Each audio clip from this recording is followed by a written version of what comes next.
Hello, c'est Bart, j'espère que vous allez bien parce que moi je vais super bien. Aujourd'hui, vidéo déballage et de prise en main d'un produit high-tech que j'ai reçu récemment. Il s'agit du Cubot Max 3, un low cost de la marque Cubot que j'ai testé par le passé, puis là je reteste avec plaisir. Bien sûr, comme d'habitude, n'hésitez pas à liker la vidéo, la partager sur les réseaux sociaux, me mettre également un pouce bleu si la vidéo vous a plu. Abonnez-vous à ma chaîne, je vous mets le lien d'achat en bas dans la description.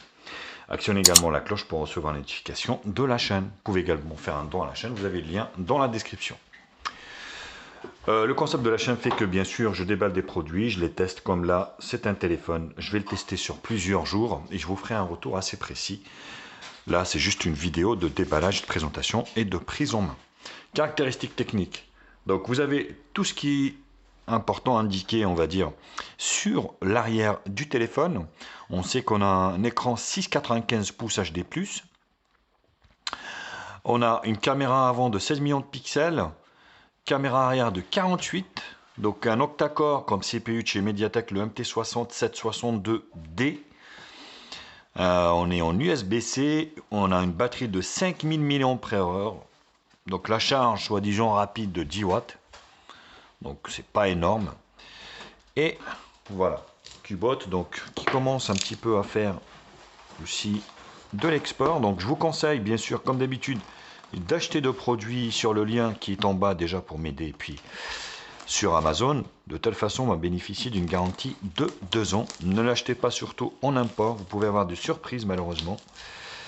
Donc ça, vous n'êtes pas à l'abri d'avoir malheureusement une surprise.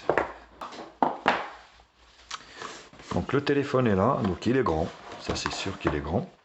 On va le mettre là. À l'intérieur, donc on a une petite carte de remerciement pour vous remercier d'avoir acheté Cubot. Donc sachez que Cubot commercialise ses smartphones en Europe. D'ailleurs, c'est une version européenne que j'ai entre mes mains. Donc là, vous avez un câble USB-C, ce qui est plutôt très bien. Voilà. Vous avez un écouteur, franchement, il sert à rien. Je sais qu'en Europe, c'est obligatoire. Vous voyez, avec un adaptateur USB-C, ce qui veut dire que vous n'avez pas de port jack 3.5. Donc ouais, c'est un peu cheap quand même. Hein. C'est quelque chose de officime. Et là, donc on a ici un adaptateur donc 10 watts, compatible une petite, on va dire une vraiment petite charge rapide, pas énormissime. Donc voilà, le package est assez complet. Parce que là, je vois qu'il y a une coque ici silicone avec le téléphone qui est un petit peu noir fumé. Donc Cubot met des coques noir fumé à moitié. Voilà. Donc tout est en plastique, hein. Même le contour c'est du plastique, c'est du plasticium, on va dire imitation métal, mais c'est bien du plastique. Donc là, ça récupère, enfin ça reprend un petit peu les caractéristiques, hein, on va dire, du téléphone. Vous avez un film de protection pour protéger votre écran. Voilà, il est tout en longueur, hein, c'est marrant. Alors, on va se faire le look. Sur la partie haute, rien. Sur la partie ici, gauche, volume plus ou moins ici. Sur le côté en bas ici, le jack, enfin l'USB-C gris haut-parleur, bah bien sûr, il n'y en a qu'une des deux qui fonctionne. Sur la partie ici, on va dire droite, vous avez ici donc le bouton. Non, c'est juste le lecteur d'empreinte digitale. Et là, c'est le bouton allumage. Voilà. Le dos, il n'est pas salisson. Donc, je l'ai pris comme ça en vert. Il est vraiment super. Particularité de ce téléphone, c'est que ça s'ouvre. Il s'ouvre. Eh oui. Il s'ouvre à l'arrière. C'est une chose rarissime en 2021, voire 2022. Au moment où je fais cette vidéo. Donc vous voyez ici, vous avez le triple appareil photo de 48, flash LED et la grosse batterie. Ça fait très longtemps que j'avais pas vu comme ça un téléphone avec une batterie interchangeable. Voilà. Donc la batterie de 5000 mAh. Donc là forcément vous avez ici donc SIM 2, SIM 1 et micro USB. Donc l'avantage c'est que vous avez dual, on va dire, carte SIM, une 2, et pas carte micro SD, donc ce qui est plutôt un très très bon point là-dessus. Voilà. Donc c'est vrai que ça fait bizarre d'avoir un téléphone avec un dos qui s'ouvre. Ça fait plaisir parce que là du coup la batterie est interchangeable et je sais qu'il y en a plein donc, parmi vous qui raffolent de ça, d'avoir cette batterie amovible. Voilà, l'écran est très lumineux, donc on va essayer directement la coque silicone, ce que ça donne.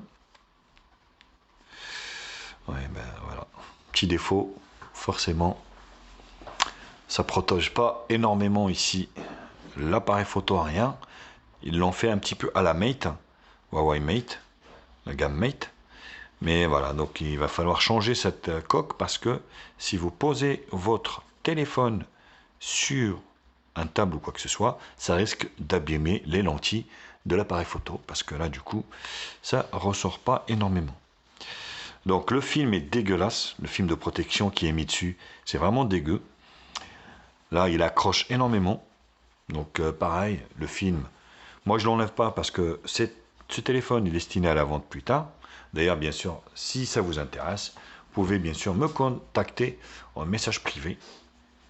Parce que là, du coup, ouais, le toucher est vraiment très désagréable. Donc, le téléphone tout en longueur, optimisé bien en haut. Le poinçon ici de 16 millions de pixels qui représente l'appareil photo. Et sur le bas, vous avez quand même une bande assez large ici. Après, je pense qu'à ce prix-là, il ne faut pas non plus trop rêver. Bien sûr, Cubot qui commence à faire des smartphones low cost, on reste bien sûr dans le domaine du low cost. C'est des téléphones pas trop chers, mais qui sont déjà commercialisés en Europe avec des normes européennes, donc c'est plutôt pas pour nous déplaire. Donc après, voilà, il faut pas compter. Je pense, c'est un avis personnel, ces petites marques n'égaleront jamais les grandes marques chinoises, type Oppo, Realme, Xiaomi, Vivo, Ico, enfin bref. Toutes les autres grandes marques chinoises, celles-ci restent vraiment en arrière-plan et ils peuvent jouer que sur une chose, c'est le rapport qualité-prix. Parce que voilà, donc Realme, tout ça, franchement, voilà, c'est vraiment au-dessus. Voilà, dans la configuration maintenant d'Android, bien sûr, il vous demande que vous choisissiez en fait un moteur de recherche, Google. Bien sûr, ce téléphone contient les services Google. Donc là, le verrouillage, on va mettre un schéma.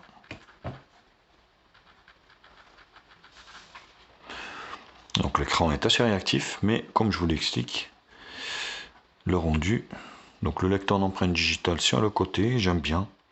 Moi, c'est ce qui me va le plus sur le côté droit, au lieu que ce soit sur l'écran. Je préfère comme ça.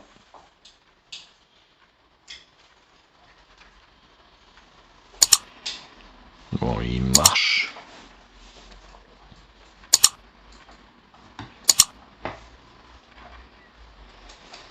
Voilà, suivant. Donc on arrive quasiment à la fin de la configuration.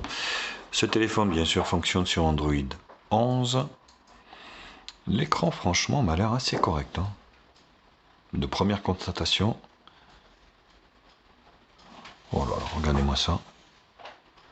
La barre ici. Bon, ça se change forcément. C'est pas terrible d'avoir la barre ici au niveau en dessous, ici, des icônes. Donc c'est pas terrible. Donc là, vous avez les raccourcis. Vous avez une sorte de surcouche qui donne des formes carrées à toutes les applications et les raccourcis d'ailleurs. Ce téléphone également est équipé du NFC pour le paiement dématérialisé ou apparaît autres appareils. Donc sans fil, sans contact, équipé de la technologie pareil NFC. Donc démarrage nocturne, donc là rotation automatique et démarrer mode couché. Nocturne, le son. Donc est-ce que déjà on peut changer ce fond d'écran parce que ça donne pas vraiment une vue globale sur l'écran. Donc on va en mettre un clair. Voilà, par exemple.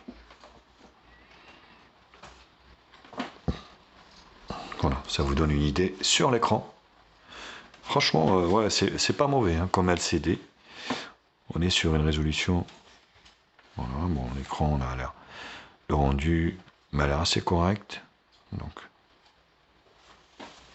voilà, le volet ici. Applications, vous avez en fait que des applications de chez Google. Vous n'avez pas une tierce application. C'est vraiment du Google Stock. C'est un truc de dingue. D'ailleurs, c'est très bien. Avec une légère surcouche, comme je vous l'ai expliqué. Donc là, vous avez les paramètres ici. Là, donc, il y a c'est sur Look ici. Hein. Et toutes les icônes, ils ont retravaillé. Mais c'est pas vilain. Application, la batterie ici. On va mettre le niveau de la batterie ici.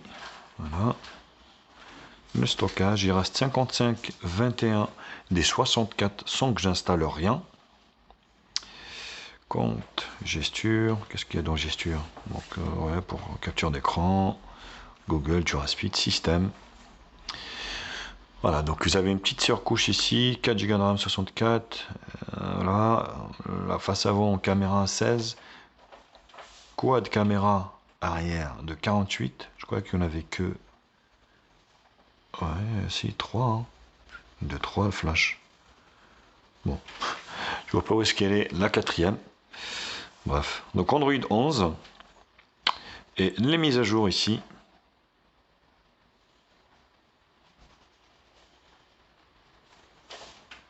Taille de la mise à jour, vous en avez une déjà de 40,26 MO.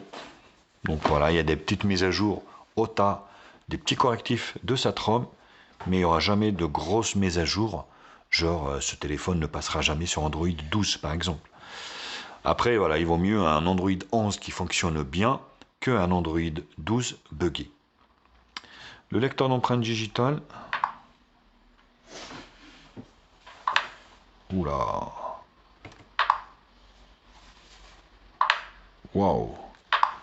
Regardez. 1, 2, voilà. Il faut 3 secondes pour déverrouiller avec le lecteur d'empreintes digitales. C'est vraiment moyen, hein, on va dire. Et puis on va essayer un petit peu cet appareil photo de 48 millions de pixels. Alors, pas d'intelligence artificielle. Vous avez ici de la vidéo. Donc de la vidéo ici. Vidéo, ouais. Donc là c'est bien. Qualité vidéo. Donc Full HD. Vous avez de la Full HD. Les images ici, hop. Parce qu'on a des réglages. Ouais. Mode scène. Donc vous n'avez pas un mode automatique par hasard. Automatique, voilà. Des tremblements. Donc voilà. Donc il y a une légère surcouche quand même. Hein, même au niveau de l'application de l'appareil photo. Et ici, More. Plus. Vous avez donc un mode HDR, panoramique, ralenti, noir et blanc, nuit, pro, macro, scan et bokeh. Ce qui est plutôt pas mal. Ça a l'air d'être assez intéressant au niveau de cette interface.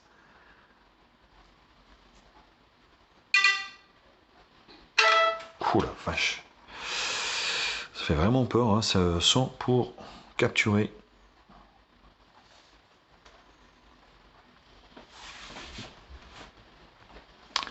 Bon, c'est correct. Hein.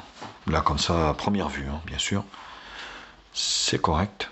On verra ce que ça donne lors de tests beaucoup plus approfondis. Et la caméra de devant, qui est donnée pour du 16. Où utilise la souris. Alors ici, qu'est-ce qu'on a? Donc déjà 4 tiers. 16.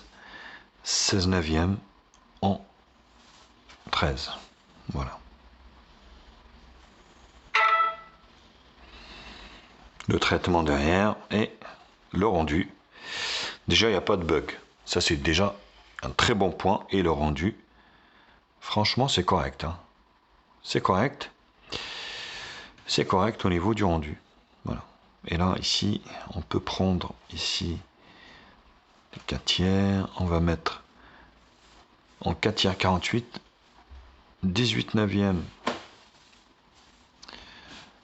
et 16 neuvième en 8.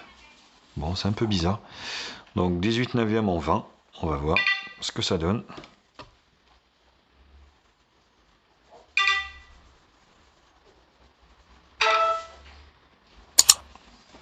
Le traitement derrière et le rendu. Ouais, c'est correct. Comme ça, à vue d'œil.